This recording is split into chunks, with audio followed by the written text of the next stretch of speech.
30 March হাওড়ার বেতাই বাজার সংলগ্ন জিটি রোডের উপর এক সামাজিক অনুষ্ঠান ভবনে বিশ্ব জ্যোতিষ ভারতীয় উদ্যোগে অনুষ্ঠিত হয় বার্ষিক আধ্যাত্মিক ও জ্যোতিষশাস্ত্র সম্মেলন। এদিনের এই বার্ষিক অনুষ্ঠান শুরু হয় প্রথমে মঙ্গলাচরণ এবং প্রদীপ প্রজ্বলনের মাধ্যমে। তারপরই অনুষ্ঠানে আসা গুণীজনদের উত্তরীয় পুষ্পস্তবক স্মারক দিয়ে সংবর্ধনা জানায় উদ্যোক্তারা। এই অনুষ্ঠানে উপস্থিত ছিলেন বিশ্ব জ্যোতিষ ভারতীয় কর্ণধার তথা অনুষ্ঠানের আয়োজক আচার্য অমিত শাস্ত্রী, উপস্থিত ছিলেন সংস্থার সভাপতি বৈদ্যনাথ মণ্ডল, উপস্থিত ছিলেন স্বামী আত্মসেবানন্দজি মহারাজ, উপস্থিত ছিলেন পণ্ডিত সুপ্রতিম চক্রবর্তী, উপস্থিত ছিলেন পণ্ডিত বিবেক পাণ্ডে, উপস্থিত ছিলেন গুরুদেব উত্তম হালদার, উপস্থিত ছিলেন কেরালার প্রতিনিধি দিবাকরম কাপাকাতুর, উপস্থিত ছিলেন ডক্টর PR হালদার, উপস্থিত ছিলেন রতন চক্রবর্তী, উপস্থিত ছিলেন ডক্টর অভিজ্ঞান আচার্য, উপস্থিত ছিলেন অর্জুন চক্রবর্তী সহ অন্যান্য বিশিষ্ট জনেরা। এদিনের এই অনুষ্ঠান থেকেই জ্যোতিষশাস্ত্রের সঙ্গে যুক্ত বেশ কিছু গুণীজনকে বঙ্গীয় গরিমা সম্মান সহ অন্যান্য পুরস্কারে ভূষিত করা হয়। এই বুড়ো বয়সে এমন একজন শিক্ষকের আল্লাহ আমি পড়েছিলাম, তেনার নাম হচ্ছে অমিত শাস্ত্রীজি।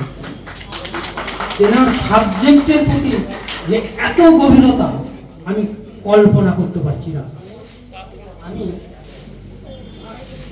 এই সাবজেক্টের সমস্ত বিষয়বস্তু নিয়ে আমাদের উজাড় করে দিয়েছেন, কিন্তু অমিত স্যারের সান্নিধ্যে আজকে এতটা দূরে পৌঁছেছি।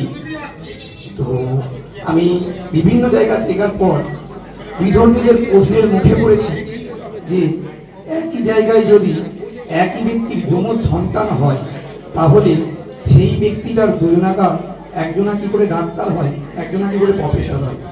এই জায়গায় আমি বৈদিকের কোনো উত্তর খুঁজে না পেয়ে আমি কৃষ্ণমূর্তি পদ্ধতিতে ভর্তি হই এবং জানতে পারি যে আমাদের জন্ম যদি 2 মিনিট পরিবর্তন হয়ে যায় তাহলে একটি মানুষের গোটা ভাগ্যটা পরিবর্তন হয়ে যায়, প্রয়োজন হয়ে যেতে পারে। কিন্তু আমরা বারে বারে বিধর্মীদের মুখে পড়ি যে জ্যোতিষ বলে যদি কিছু থেকেই থাকে তাহলে কি করে সেটা একই মায়ের যমজ সন্তানে কি করে পরিবর্তন হতে পারে। তো এটা যখন খুব ডিপলি অ্যাস্ট্রোলজিতে যাওয়া গেছে, কৃষ্ণমূর্তি পদ্ধতি আমি অমিত স্যারের কাছ থেকেই শিখে যখন খুব ডিপে গেছি তখন আমি বুঝতে পেরেছি যে যদি 2 মিনিট অন্তর জন্ম হয় তাহলে তার সাবলট চেঞ্জ হয়ে যাচ্ছে। তার সাথে ওনার যারা সঙ্গী সাথী আছেন, ইনস্টিটিউটের যারা স্টুডেন্ট আছে, সকলকে জানাই শুভ সনাতন হিন্দু নববর্ষের শুভেচ্ছা। সনাতন ধর্মের যে নববর্ষ সেটা আমাদের প্রায় ভুলতে বসেছে, অথবা আমরা বিষয়টাকে জানি না। ভারতবর্ষের অখণ্ড ভারতবর্ষের আজকের দিনটি থেকে শুরু হয়েছিল পঞ্চাঙ্গ। আজকে 2082 বিক্রম সংবৎ, অর্থাৎ রাজা বিক্রমাদিত্য কর্তৃক এটা একটা অব্দ, যেমন খ্রিস্টাব্দ বঙ্গাব্দ এটা হচ্ছে একটা অব্দ, সেটা হচ্ছে বিক্রম সংবৎ 2082, অর্থাৎ যেটা আমরা ইংলিশ ক্যালেন্ডার যেটা ব্যবহার করি তার 57 বছর আগে এটা তৈরি হয়েছে। অর্থাৎ এই যে ইনস্টিটিউশনটা রয়েছে, এই ইনস্টিটিউশনটা একটা জ্যোতিষ, বাস্তু, নিউমোলজি, তন্ত্র এবং সেই সঙ্গে সঙ্গে ডিফারেন্ট টাইপ অফ জ্যোতিষ আমাদের এখানে শেখানো হয়।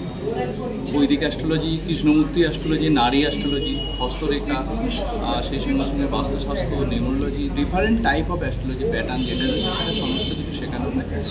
আর স্টুডেন্টদেরকে ভীষণ ভালোভাবে, ইজিভাবে তাদের শেখানো হয় এবং এই কারণে যে আমি চাই আগামী প্রজন্ম যেটা রয়েছে সেই প্রজন্ম উঠে আসুক যারা সঠিকভাবে জ্যোতিষটাকে জনসেবার্থে কাজে লাগান এবং সেটাকে পারফেক্টলি ইউটিলাইজ করুন। এটা হচ্ছে এই প্রতিষ্ঠানের মেন উদ্দেশ্য।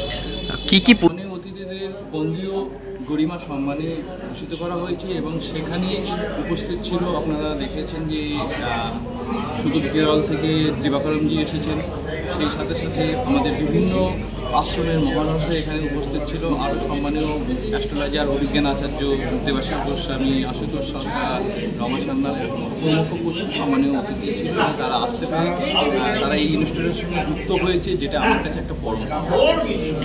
আচার্যদের একটা সম্মান দেওয়া হচ্ছে, আচার্য হিসেবে 4টে স্টুডেন্টকে আচার্য হিসেবে ঘোষণা করা হলো, কারণ বাণীকান্ত হালদার, অভিষেক দাস, সেই সঙ্গে সঙ্গে ইন্দ্রাণী ভট্টাচার্য এবং আরেকটা স্টুডেন্ট হচ্ছে অনেক, এই 4জনকে আচার্য স্টুডেন্ট হিসাবে ঘোষিত করা হলো। এরা আগামী দিনের আচার্য।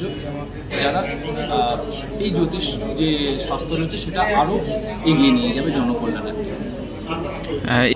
ইনস্টিটিউশনে যারা শিখতে চায় তারা অবশ্যই যোগাযোগ করবে, কারণ আমাদের ইনস্টিটিউশনের নাম্বার রয়েছে 9830713820 অথবা 8370850023। এই যে নাম্বার, এই দুটো নাম্বারে কোনো নাম্বারে ফোন করবে।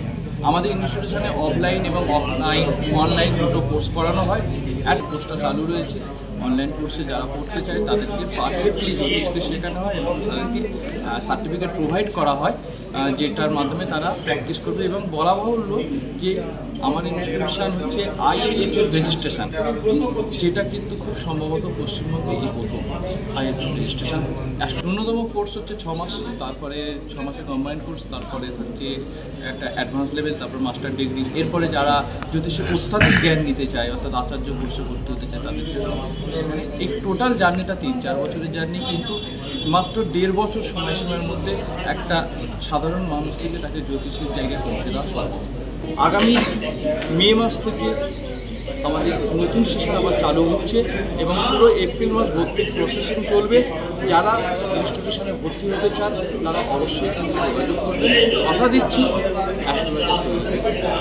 উদ্দেশ্যে একটা বার্তা দেবো যে জ্যোতিষ ভীষণ একটা ভালো সাবজেক্ট। এই সাবজেক্টের মধ্যে দিয়ে আপনার বিশ্ব ব্রহ্মাণ্ডের সমস্ত শক্তিকে নিজের পজিটিভভাবে চালানো যায়।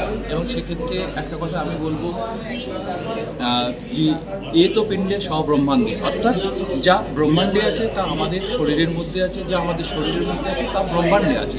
ব্রহ্মাণ্ডের নবগ্রহ তারা তাদের বিভিন্ন আলোর মাধ্যমে আমাদেরকে আলোকিত করে এবং আমরা সেটাকে যতটা সম্ভব তার পজিটিভ ঊর্জাকে নিয়ে এই যদি আমরা নিতে পারি বিভিন্ন যৌগিক ক্রিয়ার মাধ্যমে, তাহলে আমাদের জীবনকে আরও অনেক বেটার জায়গায় নিয়ে যাব। তা সেই কারণে বলবো জ্যোতিষকে অবশ্যই আপনারা শিখুন, তবে কারোর কাছে প্রতারিত হবেন না। এটা প্রতারিত হওয়ার সাবজেক্ট নয় বা প্রতারিত করবেন না। জ্যোতিষ অবশ্যই শিখুন, জ্যোতিষদের নিজের পরিবারকে এটাকে নতুন পেশা করুন। যদি সেটাও সম্ভব না হয়, অ্যাটলিস্ট নিজেকে এবং নিজের পরিবারকে যাতে যথাযথ তারা ঠিক দিকে চলতে পারে সেই হিসেবে গাইড হিসাবে ব্যবহার করতে পারে। ব্যুরো রিপোর্ট, আমার কলম।